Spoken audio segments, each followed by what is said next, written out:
Merci d'avoir invité un dinosaure originaire de Silicon Valley, avant qu'il s'appelle Silicon Valley, pour parler de l'information. Parce que c'est un sujet qui vous concerne tous, c'est au cœur de notre société actuelle. Et comme indiqué, je ne vais pas parler des technologies de l'information, mais plutôt de ces questions fondamentales. Est-ce que l'information est de la propriété privée ou plutôt un bien en commun? Je suis biologiste de formation.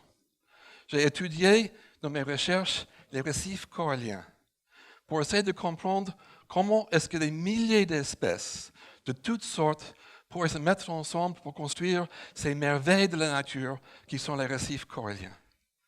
Et en étudiant comment fonctionnait cet écosystème, j'ai pu comprendre, c'est à travers leur façon de communiquer entre eux, les liaisons actives et passives d'informations qui ont permis tous ces organismes de se mettre ensemble et devenir productifs et efficaces et bâtir ces structures qui sont comme les grandes villes d'aujourd'hui. Donc, cette approche systémique, c'est au fond de mes approches maintenant. Et maintenant, je vais avec les questions de gouvernance internationale à toutes les échelles pour essayer d'appliquer ces questions et ces principes. D'abord, un peu d'histoire. Il y a 200-300 ans, en Angleterre, les aristocrates ont décidé qu'ils voulaient s'enrichir en mettant des clôtures autour des pâturages pour faire tout l'argent, en dépossédant les paysans d'accès à leurs ressources. C'était la privatisation des communaux. Aujourd'hui, nous vivons une nouvelle privatisation des communaux, les communaux de l'information.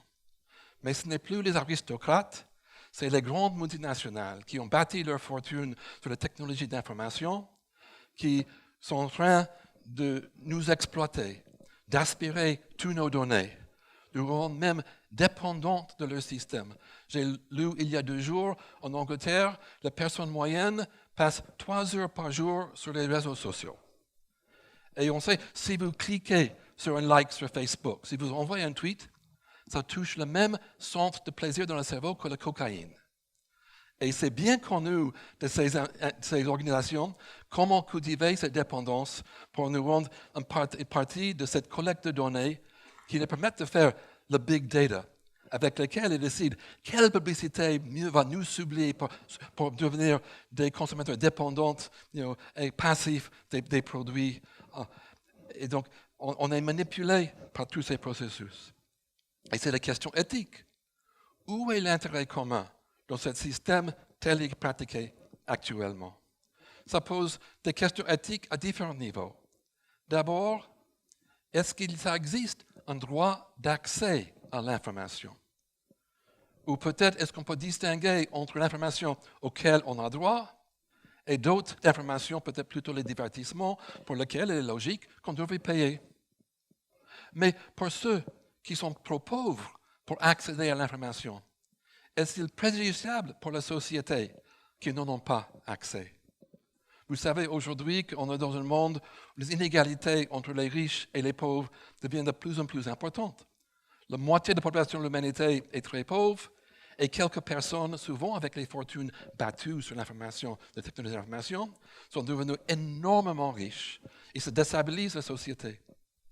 Il y a les mêmes inégalités pour l'information entre ceux qui n'ont pas accès à l'information et ceux qui en ont peut-être trop. On se sont noyés de l'information aujourd'hui avec ces nouvelles technologies.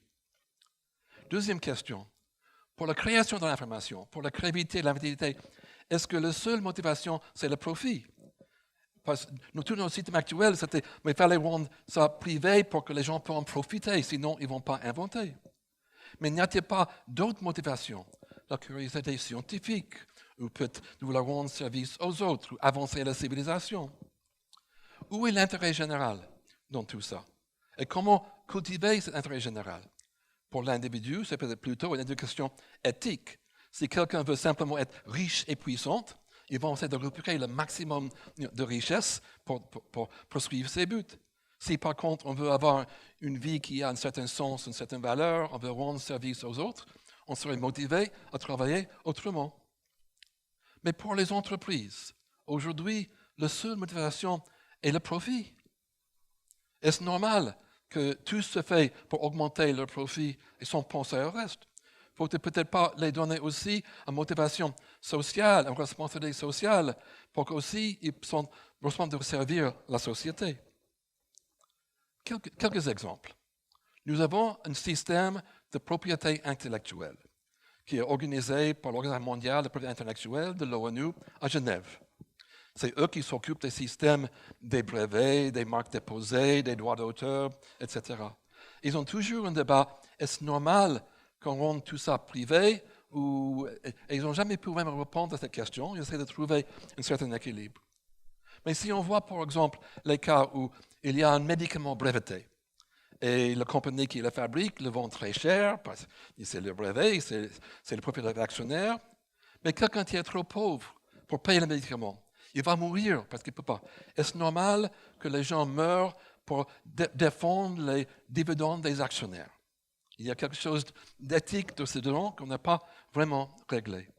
Un autre exemple, l'agriculture. Vous savez, depuis la Deuxième Guerre mondiale, on a eu deux systèmes en parallèle dans la recherche agricole.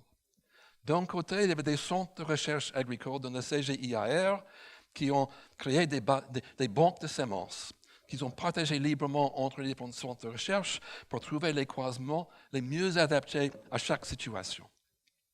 Et c'était eux qui, derrière la Révolution verte, qui ont permis à l'Inde de passer d'un pays de famine à un pays exportateur de la nourriture. C'était une grande avancée. À côté, on avait ces multinationales agricoles qui ont breveté les semences, qui pourraient mettre ensemble avec les herbicides et les produits chimiques pour vendre le paquet pour une agriculture industrielle à grande échelle, uniforme dans le monde entier, parce que c'est mieux pour le profit. Est-ce qu'on veut un monopole de monoculture ou une diversité écologique qui est certainement plus durable? C'est un choix qui n'est pas encore vraiment fait. En plus, l'agriculture va peut-être devenir le domaine de la prochaine privatisation de l'information. Maintenant, avec la télédétection, avec les drones, on peut surveiller tous les champs. Et ces mêmes sociétés veulent proposer ces services pour aider l'agriculture à savoir est-ce qu'il faut arroser plus ici, est-ce qu'il fallait mettre un pesticide là-bas parce que quelque chose arrive, etc., pour les aider à augmenter le rendement. En même temps, toutes ces données sont collectées par ces sociétés privées qui peuvent avoir la vue d'ensemble de l'agriculture et qui peuvent changer le système pour leur profit, pas pour le bien de tout le monde. Est-ce qu'on veut que toute notre alimentation dépende de quelques multinationales qui sont là que pour en profiter? Même l'information génétique est de plus en plus protégée par les brevets. Il y avait par exemple les gènes, les mutations qui ont favorisé le cancer du sein dans les femmes, qui étaient brevetées. Si vous voulez savoir qu'on est susceptible, il fallait passer par eux pour faire les analyses. Il y avait une femme pour laquelle les analyses n'étaient pas claires, donc ils ne savaient pas. Ils voulaient avoir un deuxième avis. Ils ont refusé de lui donner ses propres analyses parce que c'était un secret industriel. Il y avait tout un procès pour que finalement établir que peut-être ce n'était pas une bonne idée de breveter les gènes. Mais même l'information scientifique est couverte par les droits d'auteur et de plus en plus les journaux scientifiques ont été achetés par les grandes sociétés d'édition scientifique qui gèrent aussi cette information pour leur propre profit. Je n'ai même pas pu consulter mes propres publications parce que je suis à la retraite, je n'ai pas une bibliothèque universitaire à côté qui paye les abonnements. Donc, ils me demandent 37,50 $ pour lire mes propres recherches scientifiques. Est-ce logique? Ou même celle de mon grand-père, publiée il y a 100 ans, où là aussi le journal a été racheté, ils sont disponibles en ligne, payants. Et pour les scientifiques du tiers-monde, comme Shishigiri Rao, ici dans ce petit village en Inde, comment rester à la pointe des recherches si tout est payant, si on n'a plus accès à ces données scientifiques aujourd'hui? L'information n'est pas quelque chose de matériel comme une pomme. Je mange une pomme, vous ne pouvez pas la manger. Mais si je le mange comme ça, peut-être il y a une marque déposée auquel j'ai enfreinte, je ne devais pas copier cette façon de manger les pommes parce qu'il est maintenant déposé. Mais l'information, bon, si on achète un livre, il est logique, il faut payer l'imprimerie, le papier, etc.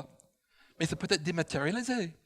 La même information peut passer sur l'Internet, par les ondes radio et télé, et ce partage est très facile et ça ne coûte rien de le partager comme ça.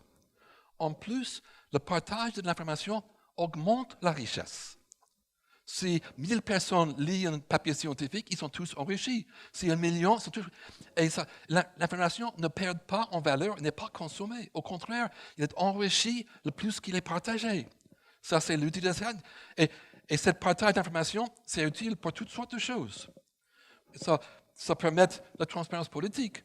Le despote, la première chose, c'est d'arrêter les journalistes et contrôler l'information pour se protéger. Ça permet peut-être à ça. On peut participer dans la démocratie, on peut contribuer aux organisations des Nations Unies pour les idées, pour les documents. Ce partage aussi, c'est important pour construire nos sociétés. Ça nous protège notre santé et notre environnement. On est informé des dangers autour de nous par l'information, l'accès à l'information. Donc la libre circulation de l'information est essentielle pour le fonctionnement de notre société, essentielle dans l'intérêt de tous. Et avec l'Internet, on a des technologies pour le faire encore plus facilement que par le passé. Donc, il est logique qu'on peut développer cette capacité pour le partage. Il y a même des conventions pour l'accès à l'information, comme la Convention d'Aarhus en Europe, pour garantir l'accès. Et cette même transparence nous protège contre les dangers de manipulation. Quand j'étais à l'ONU, à un moment, on posait des questions « Pourquoi il y avait une telle catastrophe au Rwanda ?» Et on se rend compte après que c'était parce qu'il y avait des stations radio, 1000 collines, qui ont fait des émissions pour inciter à la haine une tribu contre l'autre, et 800 000 personnes étaient massacrées par ce mauvais partage de l'information. Donc, il faut exposer ces problèmes-là. On voit maintenant les pays qui s'ingéraient dans les actions de l'autre pays, il faut jouer dans les élections, il faut créer les divisions pour affaiblir les pays. Donc, il faut une transparence pour éviter toutes ces manipulations, ces dangers de manipulation. Mais comment on bénéficie de la créativité, ce n'est pas en le privatisant. On a souvent des subventions publiques pour la recherche. Le gouvernement, c'est normal de financer les recherches fondamentales. On a souvent des postes de chercheurs dans un institut de recherche ou dans une université où on est payé pour créer, mais on n'est pas payé par vrai ou par bonne idée dans le papier, c'est un salaire pour être créateur. On peut imaginer les primes d'innovation. Le crowdsourcing, ça marche pour certains types d'informations. On peut même penser à changer le système pour qu'il y ait un partage des revenus. Tout le monde peut accéder à l'information, mais si on en profite, il fallait partager les profits avec ceux qui l'avaient créé. Donc il y a des choses à faire. Par exemple, les actualités, c'est essentiel pour rester informé de la société, de travailler dans une démocratie, il faut l'information. Est-ce logique que l'information soit financée par la publicité?